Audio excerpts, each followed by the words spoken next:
আজকে আমি পাতাকপি দিয়ে চিকেন রোল বানাবো। তার জন্য চিকেন নিয়েছি আর ছোটো ছোটো করে কেটে নিয়েছি। এটা এখন সিদ্ধ করে নেব। একটু আলু নিয়েছি, ধনিয়া পাতা, কারি পাতা, মেথি পাতা আর এই পাতাকপির পাতাটা সিদ্ধ করে রেখেছি। মশলা নিয়েছি, আদা রসুন টমাটো সবগুলো এখন পিষে নেব। আলু সিদ্ধ বসানো হয়ে গেছে, এবার মাংসটাও দিয়ে সিদ্ধ করে নেব। সিদ্ধ করে নিছি, এখন এটা মিক্সিতে পিষে নেব। আলু পিষা হয়ে গেছে, এখন এটা ভেজে নেব। কড়াইতে তেল গরম হয়ে গেছে, এবার তড়কা লাগাবো। জিরা দিয়ে দিলাম, এবার দেব কারি পাতা,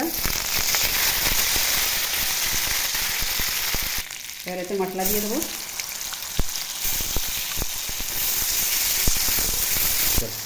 হলুদ দেবো, স্বাদ অনুসারে লবণ দিয়ে দিলাম।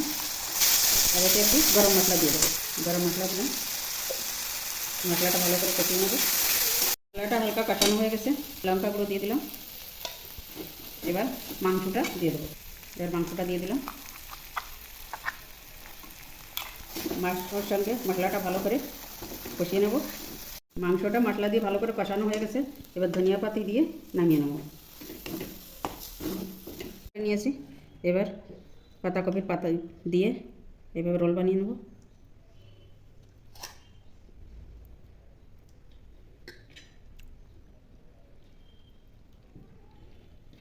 এভাবে সবগুলো বানিয়ে নেব। রোলগুলো সব বানানো হয়ে গেছে, এখন এটা ভেজে নেব। গরম হয়ে গেছে, এবার তেল দিয়ে দেবো।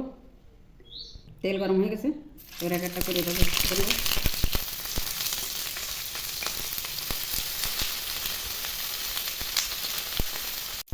এক পাশে ভাজা হয়ে গেছে, এবার পাল্টিয়ে দেবো। পাল্টিয়ে অন্য দিকে ভাজবো।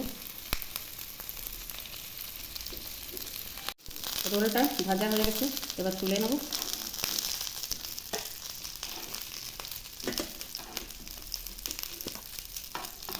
পাতাকপি দিয়ে চিকেন রোল বানানো হয়ে গেছে, আর সাথে চিকেন স্যুপ।